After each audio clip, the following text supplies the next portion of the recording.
और यहाँ पे देखिए एक्स एक्सिस हमने इधर माना, वाई इधर माना। क्यों माना, अब इसका आंसर सुनिए।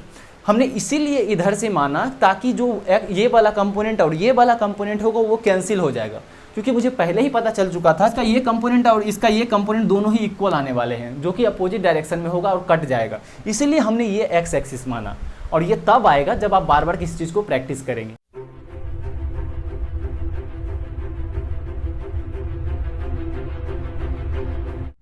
हेलो, मेरा नाम आशुतोष निराला है और मैं आप लोगों को फिजिक्स पढ़ाने वाला हूं। आज हम लोग बात करने वाले हैं प्रिंसिपल ऑफ सुपरपोजिशन के बारे में, जहां पे देखेंगे कि आखिर प्रिंसिपल ऑफ सुपरपोजिशन क्या कहता है, इसको किस तरह से अप्लाई किया जाता है, क्योंकि सबसे ज़्यादा इंपॉर्टेंट जो पार्ट होता है वो किसी भी प्रिंसिपल को अप्लाई करना होता है। तो यहाँ पे हम लोग ये सीखने के लिए हम लोग बहुत सारे एग्जाम्पल करेंगे और देखेंगे कि प्रिंसिपल ऑफ सुपरपोजिशन आखिर हम लोग किस तरह से अप्लाई करते हैं, क्योंकि जब भी इस वाले पार्ट से क्वेश्चंस आते हैं वहाँ पे इस प्रिंसिपल ऑफ सुपरपोजिशन का ही यूज किया जाता है। वो किस तरह से किया जाएगा और कैसे हम लोग करेंगे उसको बहुत ही अच्छे से हम लोग बहुत सारे एग्जाम्पल करेंगे, जिसके हेल्प से हम लोग सीखने वाले हैं। तो आप इस वीडियो को लास्ट तक जरूर देखें ताकि आपको हर एक एग्जाम्पल अच्छे से समझ में आए और फाइनली आपको ये समझ में आ जाए कि आखिर प्रिंसिपल ऑफ सुपरपोजिशन जो होता है वो आखिर होता क्या है और इसको किस तरह से अप्लाई किया जाता है। पहले अगर हम पिछले लेक्चर की बात करें तो पिछले लेक्चर में हम लोगों ने प्रोपोर्शनलिटी कांस्टेंट के बारे में देखा था कि आखिर किसी भी मीडियम को चेंज करते हैं तो प्रोपोर्शनलिटी कांस्टेंट किस तरह से चेंज हो जाता है, और जब प्रोपोर्शनलिटी कांस्टेंट चेंज होता है तो उसके करस्पॉन्डिंग किसी भी दो पॉइंट चार्ज के बीच जो फोर्स लगता है इलेक्ट्रिक फोर्स, उसमें किस तरह से चेंजेस आते हैं। हम लोगों ने प्रीवियस क्लास तक इतना देखा हुआ था। तो चलिए आज हम लोग देखेंगे प्रिंसिपल ऑफ सुपरपोजिशन के बारे में। तो सबसे पहले आप हेडिंग लिखिए प्रिंसिपल ऑफ सुपरपोजिशन, फिर इसमें आगे की बातें हम लोग देखते हैं कि आखिर प्रिंसिपल ऑफ सुपरपोजिशन कहता क्या है। तो सबसे पहले आप हेडिंग डालिए principle of superposition, principle of superposition. अब देखिए सबसे पहले हम यहाँ पे समझने वाले हैं कि आखिर ये प्रिंसिपल ऑफ सुपरपोजिशन जो होता है वो आखिर कहता क्या है। तो चलिए सबसे पहले आप इसका स्टेटमेंट लिख लीजिए। Electric force acting on a point charge due to second point charge does not depends on presence of other point charge and net electric force acting on first point charge is vector sum of electric force due to individual point charges. अब देखिए यहाँ पे हम लोगों ने जो भी statement लिखा है उसको आखिर किस तरह से डायग्रामेटिकल व्यू देंगे उसी को समझने वाले हैं, क्योंकि जब अगर आपको फिजिक्स अच्छे से समझना है तो आपको डायग्राम पे फोकस होना बहुत ज़्यादा ज़रूरी है, क्योंकि जब हम डायग्राम बना लेते हैं तो उससे हम लोगों को क्लियर दिखने लगता है कि आखिर हम लोगों ने जो लिखा है, हम लोग जो सोच रहे हैं वो आखिर है क्या। तो चलिए हम लोग जो भी स्टेटमेंट अभी लिखा है उसी को डायग्राम से समझने की कोशिश करते हैं। तो हमने क्या किया है, सबसे पहले एक पॉइंट चार्ज लिया है ना, यहाँ पे एक पॉइंट चार्ज यहाँ पे रख देते हैं Q0, ठीक। अब हम क्या करते हैं, एक दूसरा पॉइंट चार्ज लाते हैं और उसको भी यहाँ कहीं रख देते हैं। मान लीजिए इसका पॉइंट चार्ज जो है ये Q1 है, ठीक है। अब हमने यहाँ रखा है तो देखिए इसके बीच कुछ डिस्टेंस होगा कि नहीं होगा, इसको हमने बोल दिया R1 है। अब आप कूलॉम्स लॉ के बारे में सोचिए। कूलॉम्स लॉ में क्या कहता था कि किसी भी दो पॉइंट चार्ज को अगर किसी डिस्टेंस पे रखते हैं तो उसके बीच एक फोर्स लगता है जिसको इलेक्ट्रिक फोर्स बोला जाता है। बोला गया था कि नहीं बोला गया था, बोला गया था। तो वही चीज़ यहाँ भी है। देखिए एक पॉइंट चार्ज Q0 है, दूसरा पॉइंट चार्ज Q1 है, तो इस दोनों के बीच क्या होगा, इलेक्ट्रिक फोर्स लगेगा, क्योंकि इस कुछ डिस्टेंस पे ये दोनों रखा गया है। तो ये जो Q1 है वो Q0 पे एक फोर्स लगाएगा। तो उस फोर्स को चलिए हम बोल देते हैं Q1 की वजह से जो फोर्स लगेगा वो कुछ इस डायरेक्शन में लगेगा, ठीक है। उसको हम बोल दिए F1। देखिए इसके अपोजिट डायरेक्शन में भी लग सकता था, किसी भी डायरेक्शन में लग सकता है। वो डिपेंड करता है कि ये दोनों चार्ज का जो साइन है प्लस है या दोनों माइनस है, ऐसा जो भी होगा उसके करस्पॉन्डिंग F का डायरेक्शन होगा, ठीक है। तो हम यहाँ पे हम मान लिए कि इस डायरेक्शन में F1 फोर्स लगा रहा होगा, क्लियर है। अब हम क्या करते हैं, एक फोर्स और एक पॉइंट चार्ज और लाते हैं Q2। अब देखिए ये जो पॉइंट चार्ज Q2 है वो Q0 से R2 डिस्टेंस पे है, कुछ दोनों के बीच सेपरेशन है जिसको हमने बोल दिया R2 है, क्लियर है।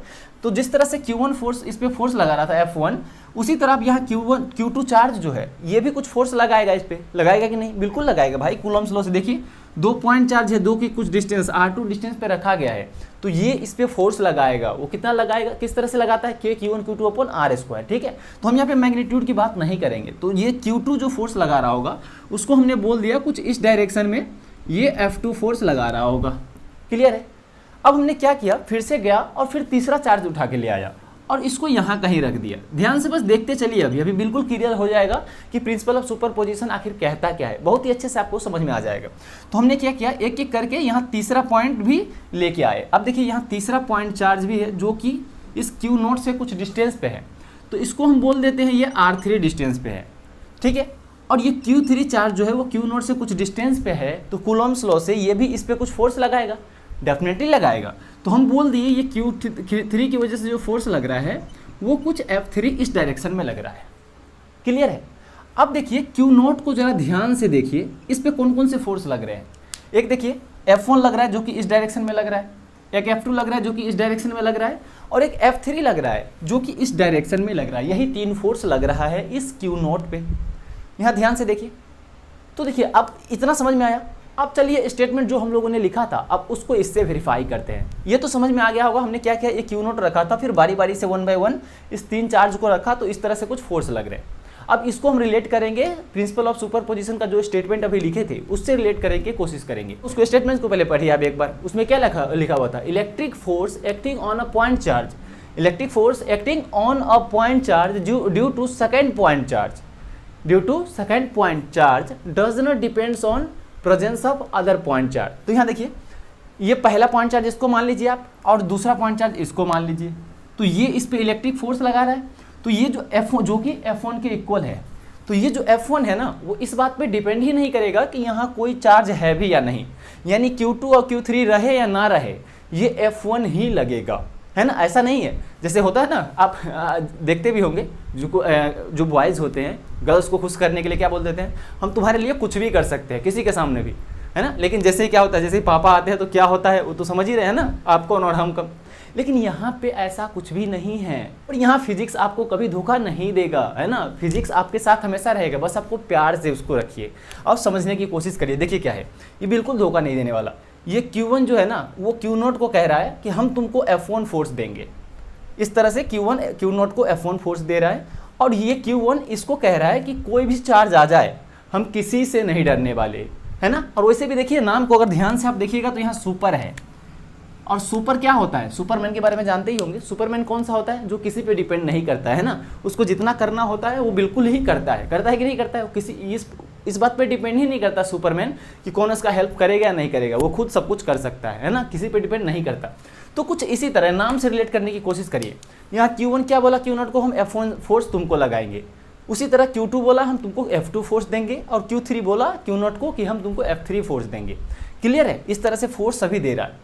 तो ये जो Q1 बोला है ना इसको Q0 को कि F1 फोर्स देंगे, तो ये हमेशा ही F1 देगा, बिल्कुल देगा, या भले ही आप Q2 रख दो, Q3 रख दो या Q4 रख दो, कितना भी क्यों ना चार्ज रख दो, ये Q1 की वजह से जो F1 लग रहा है उसमें कोई भी डिस्टर्बेंस नहीं आएगा, ये चेंज नहीं होने वाला, ये Q1 ही लगेगा। उसी तरह Q2 की वजह से F2 लगेगा और Q3 की वजह से F3 लगेगा। ये समझ में आया कि किसी भी पॉइंट चार्ज पे जितना भी पॉइंट चार्ज क्यों ना हो, कितना भी आप पॉइंट चार्ज रख दीजिए, यहाँ पे सब हर एक इंडिविजुअल पॉइंट चार्ज को जितना फोर्स लगाना होगा उतना लगाएगा ही लगाएगा। वो इस बात पे डिपेंड ही नहीं करेगा कि इसके अगल बगल भी कोई चार्ज है भी या नहीं। क्लियर है यहाँ से? अगर यहाँ क्लियर है तो ये पहला स्टेटमेंट था। उसी के आगे हमने नेट फोर्स करके भी कुछ लिखा था। तो देखिए क्यू नोट पे कौन कौन से फोर्स लग रहा है, F1 लग रहा है, F2 लग रहा है, F3 लग रहा है। लेकिन यहाँ ध्यान दीजिए, फोर्स क्या होता है, वेक्टर क्वांटिटी या स्केलर क्वांटिटी?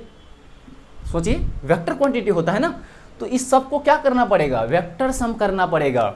यानी हम अगर इस पॉइंट चार्ज पे अगर हम बात करें, अगर इस पॉइंट चार्ज पे बात करें क्यू नोट पे, तो इस पे जो नेट फोर्स होगा ना उसको वेक्टर सम में आप इस तरह से लिख सकते हैं कि net force on Q naught is equals to F1 vector plus F2 vector plus F3 vector. यानी जो क्यू नोट पे फोर्स लगेगा ना वो कुछ इस तरह से लगेगा, वो इक्वल लगेगा। अब देखिए वेक्टर सम होगा, क्यों? क्योंकि देखिए हर एक फोर्स अलग अलग डायरेक्शन में लग रहा है और फोर्स होता है वेक्टर क्वांटिटी, इसलिए जब सबको सम करेंगे, इस पे नेट फाइंड करेंगे तो वेक्टर सम के इक्वल हो जाएगा। इसको ध्यान से देखिए, इतना समझ में आया? यही है प्रिंसिपल ऑफ सुपरपोजिशन, जो कि अभी हम लोगों ने एक पैराग्राफ लिखा हुआ था, बस इतना लिखा हुआ था उसमें। अगर इतना क्लियर है, अगर हम देखिए इसको अभी हम क्या करेंगे, एग्जाम्पल, अब इसके जस्ट बाद हम एग्जाम्पल करने वाले हैं, 4-5 एग्जाम्पल है ना, जिससे आपको बिल्कुल भी ये इसमें डाउट नहीं रहेगा कि प्रिंसिपल ऑफ सुपरपोजिशन का यूज कैसे करते हैं। क्योंकि हम लोग का यूज ही आना बहुत जरूरी है, क्योंकि एग्जाम में क्वेश्चन ही आते हैं जहाँ पे हम लोग को किसी भी प्रिंसिपल को अप्लाई करना आना चाहिए, तभी तो आप क्वेश्चन सोल्व करिएगा। जिसके लिए हम लोग अभी बहुत सारे एग्जाम्पल करेंगे, तो आप पहले इसको नोट करिए और फिर हम इसी को अप्लाई करेंगे एग्जाम्पल पे, ठीक है। और फिर वहाँ पे समझेंगे कि आखिर प्रिंसिपल ऑफ सुपरपोजिशन क्या कहता है, उसको किस तरह से सोल्व किया जाता है। तो आप इसको पहले नोट करिए। चलिए अगर नोट कर लिए हैं तो इसको मिटाते हैं और फिर अब हम एग्जाम्पल की बात करेंगे कि प्रिंसिपल ऑफ सुपरपोजिशन में एग्जाम्पल किस तरह से आते हैं, क्वेश्चन जो एग्जाम में पूछे जाते हैं वो किस टाइप के क्वेश्चन होते हैं और उसमें किन किन कंसेप्ट का यूज किया जाता है। ठीक है, तो चलिए सबसे पहले हम लोग एग्जाम्पल ही देखने वाले हैं, तो आप बिल्कुल भी बने रहे इस वीडियो में, क्योंकि इस वीडियो के लास्ट तक जाते जाते आपको इस टॉपिक में एकदम अच्छा सा कंसेप्ट बिल्ट हो जाएगा आपके अंदर और एक अच्छा सा कॉन्फिडेंस भी आ जाएगा क्वेश्चन को करने के लिए। ठीक है, तो चलिए सबसे पहले हम लोग एग्जाम्पल देखेंगे। तो एग्जाम्पल देखने से पहले हम कुछ कंसेप्ट समझ लेते हैं थोड़ा सा। 11th वाला पार्ट है, जल्दी जल्दी हम लोग समझने की कोशिश करेंगे। देखिए चलिए इसमें बात आती है कंपोनेंट की। ठीक है, कंपोनेंट की, किसकी? कंपोनेंट। किस चीज़ का कंपोनेंट लेते हैं? मान लीजिए ये एक्स एक्सिस था, ये वाई एक्सिस था, इसको आप साइड में लिख लीजिएगा। ये 11th वाला पाप है ना, कोरोना के टाइम में जो गया था ना, कोरोना जो खाया है वही पाप है यहाँ पे। ये दिक्कत हो सकती है आगे, इसलिए हम पहले यहाँ पे डिस्कस कर दे रहे हैं। तो देखिए एक्स एक्सिस वाई एक्सिस कुछ इस तरह से है, क्लियर है, और एक फोर्स है जो यहाँ से इस तरह से एफ लग रहा है जो कि एक्स एक्सिस से थीटा एंगल पे है। ध्यान से देखिए, तो बताइए ये जो एफ लग रहा है क्या किसी एक्सिस के अलोंग लग रहा है?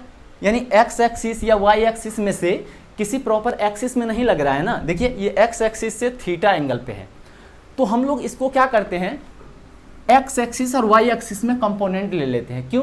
क्योंकि इसका एक प्रॉपर अलाइनमेंट करने की कोशिश करते हैं कि हाँ एक्स एक्सिस में हम बोल सके इतना लग रहा है और वाई एक्सिस में इतना लग रहा है। क्लियर है? तो देखिए हम लोग इसका जो एक्स एक्सिस में जो कंपोनेंट लेते हैं वो क्या होता है बताइए। आई गेस कि आप लोगों को इतना तो पता होगा कि किसी भी वेक्टर का अगर हम कंपोनेंट लेंगे तो वहाँ पे एक कॉस वाला साइन आता है, एक साइन वाला आता है ना, यानी एक साइड कॉस का कंपोनेंट आता है, एक साइड साइन का आता है। क्लियर है? लेकिन डाउट इसमें ये हो जाता है कौन सा कॉस आएगा कौन सा साइन आएगा, है ना, उतना हम लोग राइट एंगल ट्रायंगल से सोच नहीं पाते हैं। तो कोई दिक्कत नहीं है, बिल्कुल यहाँ समझ में आ जाएगा आपको कि कौन से साइड कॉस होता है कौन सा साइड साइन होता है। ठीक है, तो ध्यान से देखिए ये एंगल किस वाले साइड से सटा हुआ है, एक्स एक्सिस से सटा हुआ है ना। तो आप ध्यान से देखिए, आप भोजपुरी में गाना सुने होंगे ना, ए से आओ रे, बी से बुलाओ रे, सी से सटाते तनी डी से, एनीवे कुछ भी आगे जो भी है, यानी वहाँ सी से किस चीज़ की बातें करती हैं, सटाने वाली बातें हो रही है ना। तो यहाँ ध्यान से देखिए थीटा किस वाले साइड से सटा हुआ है, एक्स एक्सिस वाले, यानी यहाँ देखिए सी से क्या होता है बताइए, सी से सटना, है ना, यानी थीटा जिस वाले साइड से सटा हुआ है वो कॉस वाला होगा या साइन वाला, इससे सोचिए ना। देखिए ये सी है, सी से सटना यानी सी से कॉस, इसको ध्यान से देखिए, यानी एंगल जिस वाले साइड से सटा हुआ होगा वो वाला साइड वाला कंपोनेंट क्या होगा, कॉस थीटा वाला होगा। क्यों? क्योंकि सी से सटना सी से कॉस, देखिए सी से सटना सी से कॉस, दोनों सी से ही होता है ना। तो आप इससे सोच सकते हैं ना, यानी थीटा जिस वाले साइड से सटा हुआ होगा, समझ में आ रहा है, थीटा जिस वाले साइड से सटा हुआ होगा वो वाला कंपोनेंट क्या होता है, कॉस थीटा वाला, है ना। तो आप देखिए क्या यहाँ पे क्या करेंगे, ये एफ का कंपोनेंट, देखिए एफ का डायरेक्शन किधर है, इधर, तो एक्स, इसी को आप एक्स की तरफ ऐसे रोटेट कर दीजिए, तो एक्स एक्सिस का कंपोनेंट इस डायरेक्शन में हो गया। ठीक है, सिंपल रोटेट करना होता है, एक्स की तरफ देखेंगे तो इधर रोटेट कर देंगे और वाई की तरफ देखेंगे तो वाई की तरफ रोटेट कर देंगे, तो देखिए ऊपर आ जाएगा। अगर इसी का डायरेक्शन अगर उल्टा होता ऐसे तो हम लोग मार्कर ऐसे रखते, फिर एक्स की तरफ इधर आ जाता और वाई की तरफ नीचे आ जाता। ठीक है, तो यहाँ क्या है, इधर से इधर की तरफ, तो एक्स एक्सिस वाला कंपोनेंट इस डायरेक्शन में हो जाएगा, है ना, पॉजिटिव एक्स डायरेक्शन में। तो क्या हो जाएगा एफ, और ये थीटा इस वाले साइड से सटा हुआ है, हम लोग जानते हैं थीटा जिस साइड से सटा होता है वो साइड वाला कंपोनेंट क्या होता है, कॉस थीटा वाला कंपोनेंट, है ना, सी से सटना सी से कॉस, ऐसा समझ सकते हैं आप। तो एफ कॉस थीटा हो गया। क्लियर है? अब चलिए इसको मिटाते हैं, आप इसको साइड में लिख लीजिएगा, है ना, ताकि इसमें कभी मिस्टेक ना हो, साइन कॉस कौन सा होता है। अब देखिए एक कॉस हो गया तो दूसरा डेफिनेटली साइन ही होगा, तो इसका एक कंपोनेंट कॉस की तरफ ये हो गया एक्स एक्सिस की तरफ, तो इसका दूसरा वाई एक्सिस की तरफ इस तरह से हो जाएगा, जो कि एफ साइन थीटा आएगा। क्लियर है? इसी का हम लोग अभी यूज करने वाले हैं, सिंपल इसी कंसेप्ट का। आप देखिए हम लोग को यहाँ पे एक चीज़ को और समझने की ज़रूरत पड़ने वाला है कि हम लोग एक्स एक्सिस किधर लेंगे, क्या हमेशा ये हॉरिजेंटल ही एक्स एक्सिस होता है और वर्टिकल वाई एक्सिस होता है? तो ऐसा बिल्कुल भी नहीं है, ये आपके ऊपर है, ये पूरी तरह आप इसके लिए आप पूरी तरह फ्री हैं, आप किसी भी डायरेक्शन में एक्स एक्सिस ले सकते हैं। बस कंडीशन इतना होगा कि एक्स और वाई हमेशा एक दूसरे के परपेंडिकुलर होगा। ये क्या बोल दिया? तो चलिए हम लोग इसको डायग्राम से समझने की कोशिश करते हैं।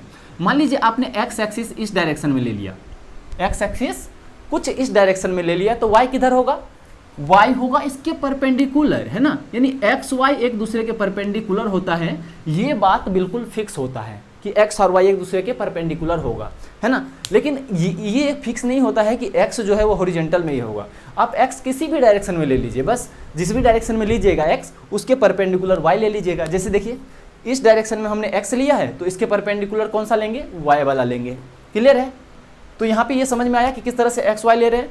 और दूसरी बात यहाँ पे जो हम लोगों ने समझा है कि कॉस का कंपोनेंट कौन सा होता है, तो थीटा जिस वाले साइड से सटा हुआ हो, सी से सटना, सी से कॉस, सटा हुआ हो, वो कॉस वाला कंपोनेंट होता है। यानी एफ का ये कंपोनेंट क्या होगा, कॉस। क्यों, क्योंकि थीटा जो है इस वाले साइड से सटा हुआ था।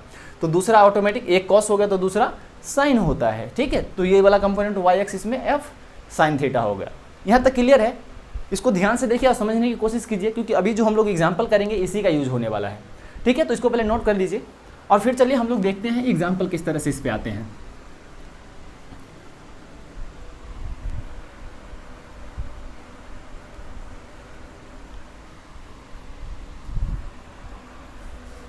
अब चलिए हम लोग एग्जाम्पल नंबर फर्स्ट देखते हैं और फिर इस प्रिंसिपल ऑफ सुपरपोजिशन का यूज किस तरह से होता है इसको बहुत ही बेहतरीन तरीके से हम लोग समझने वाले हैं। तो सबसे पहले आप एग्जाम्पल नंबर फर्स्ट लिखिए और फिर इसमें आगे की बातें समझते हैं कि इसमें किस तरह से अप्लाई होता है प्रिंसिपल ऑफ सुपरपोजिशन, ठीक है। तो सबसे पहले आप एग्जाम्पल लिखिए, 3 point charge each having magnitude plus Q are placed at the corner of equilateral triangle having side a, then find electric force acting on each point charge. अब देखिए सबसे पहले तो आप क्वेश्चन पढ़िए और क्वेश्चन में जो भी बोला जा रहा है, क्वेश्चन में क्या बोला जा रहा है कि 3 पॉइंट चार्ज है, दो की इक्विलेटरल ट्राइंगल के तीनों कॉर्नर पे रखा गया है जिसका साइड ए है, ठीक है। तो इसमें हर एक 3 पॉइंट जैसे है पॉइंट चार्ज है तो हर पे फोर्स लगेगा, तो हर एक पॉइंट चार्ज पे कितना फोर्स लगेगा यही हमको बताना है। तो सबसे पहले आप क्वेश्चन पढ़िए और उससे डायग्राम बनाने की कोशिश करिए, क्योंकि जब तक आप डायग्राम नहीं बनाएंगे तब तक ऐसा लगेगा अंधेरे में तीर चलाने की बात हो गई है ना। जब तक आप देखिएगा नहीं चीज़ों को तब तक कैसे सोल्व करिएगा। जब हम डायग्राम बनाते हैं तो चीज़ें हमारे सामने होती हैं, हर एक चीज़ क्लियर दिखती है कि हाँ यहाँ पॉइंट चार्ज है और वहाँ पे हम लोग डिसाइड कर पाते हैं कि कौन से पॉइंट चार्ज किस पे किधर फोर्स लगाएगा। तो सबसे पहले आप क्वेश्चन पढ़िए और डायग्राम बनाने की कोशिश करिए, ठीक है। तो देखिए कुछ इस तरह से है, इक्विलेटरल ट्राइंगल बोला गया है क्वेश्चन में। तो हमने सबसे पहले क्या किया, इक्विलेटरल ट्राइंगल इस तरह से बना दिया और उसके बाद जो बोला गया है क्वेश्चन में, तो बोला गया है कि 3 पॉइंट चार्ज है। तो हमने तीनों पॉइंट चार्ज को, जो कि कहाँ पे है, इस इक्विलेटरल ट्राइंगल के कॉर्नर पे है, तो हमने कॉर्नर पे इस तरह से प्लेस कर दिया। इसमें कोई दिक्कत वाली बात नहीं है ना, इस तरह से प्लेस कर दिया, क्वेश्चन में बोला गया है बिल्कुल। अब इस इक्विलेटरल ट्राइंगल का साइड कितना दे रखा है, ए दे रखा है, तो हमने ए लिख दिया। इतना हमारे क्वेश्चन में दे रखा है और ये पूछ दिया है कि बताओ ये जो पॉइंट चार्ज है 1, 2 और 3, हर एक पॉइंट चार्ज पे फोर्स लगेगा।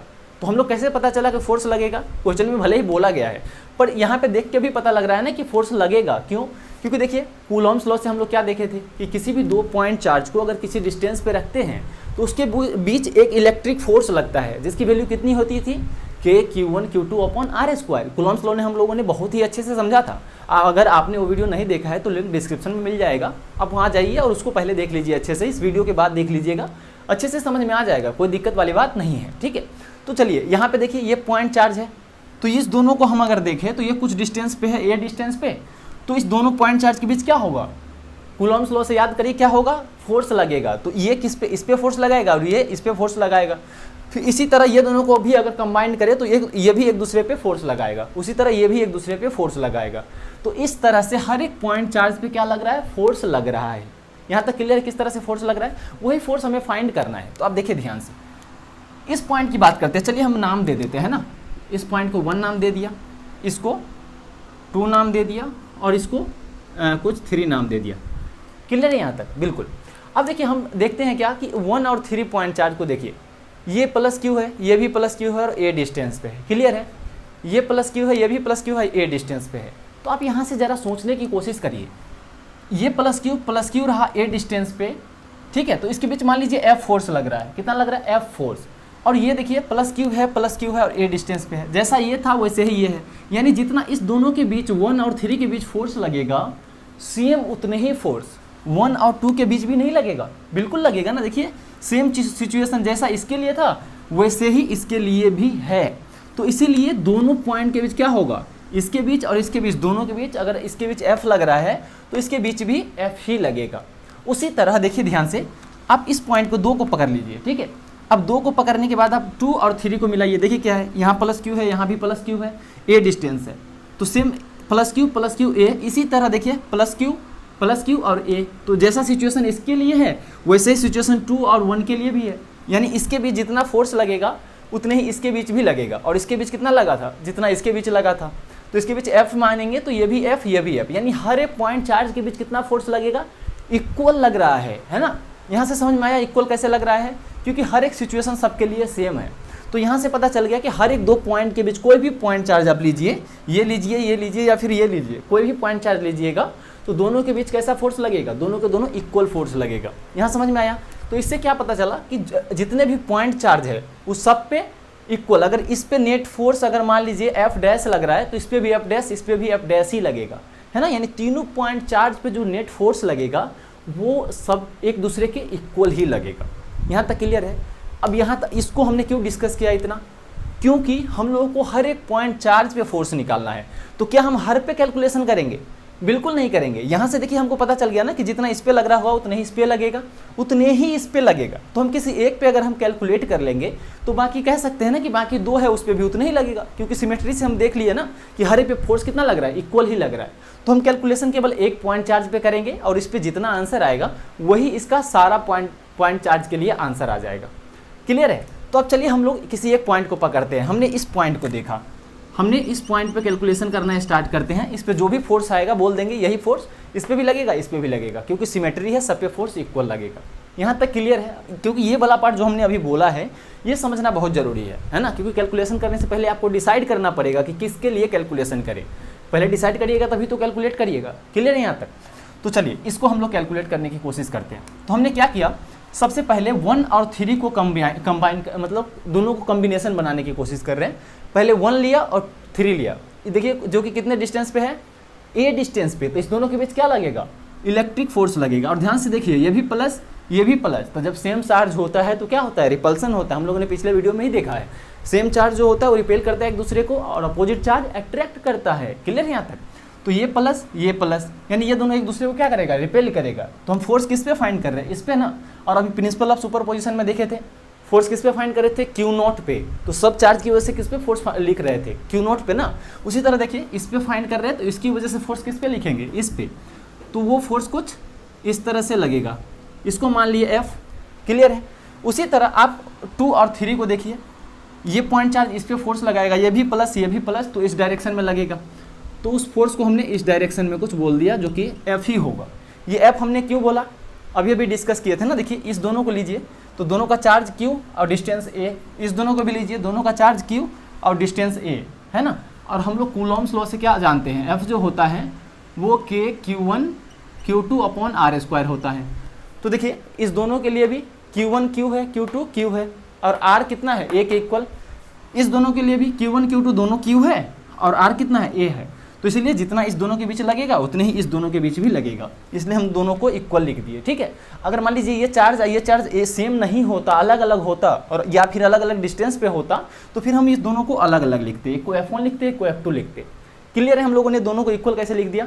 ठीक है। अगर यहाँ तक क्लियर है तो अब चलिए आगे करते हैं कैलकुलेशन। तो देखिए यहाँ पे कैलकुलेट कैसे करेंगे, यहाँ देखिए किसी प्रॉपर डायरेक्शन में नहीं है ना, ये दोनों फोर्स है जो कि अलग अलग डायरेक्शन में। तो हमको क्या करना पड़ेगा, वेक्टर सम। तो हम लोग यहाँ वेक्टर का यूज नहीं करेंगे। अभी जो कंपोनेंट वाला मेथड सीखा था ना कि किसी भी वेक्टर को कंपोनेंट कैसे लेते हैं, उस मेथड का यूज करेंगे। क्योंकि यहाँ पे 2 है तो आप वेक्टर से भी निकाल सकते हैं, है ना। वेक्टर वाली method A vector plus B vector से निकाल सकते हैं। लेकिन अगर मान लीजिए 3 फोर्स होता, 4 फोर्स होता या फिर 5 फोर्स होता या उससे भी ज़्यादा होता तो आप वहाँ वेक्टर फार्मूला का यूज नहीं कर पाएंगे। इसलिए आप स्टार्टिंग से ही अपने अंदर आदत डालिए कि जब भी इस तरह का क्वेश्चन आए, वेक्टर जो कि अलग अलग डायरेक्शन में हो तो कंपोनेंट वाले मेथड से चले, वो बहुत ही आसान पड़ता है। ठीक है। तो हम लोग कंपोनेंट वाले से ही चलने वाले हैं, बस आप ध्यान से देखने की कोशिश करिएगा। तो देखिए इस इक्विलेटरल ट्राइंगल का जो सेंटर होगा वो यहाँ कहीं होगा। क्लियर है। अब देखिए हम क्या करते हैं ना, इसको इस तरह से इससे मिला देते हैं। इक्विलेटरल ट्राइंगल का एंगल कितना होता है, ये पूरा एंगल कितना होता है बताइए भाई, 60 डिग्री होता है।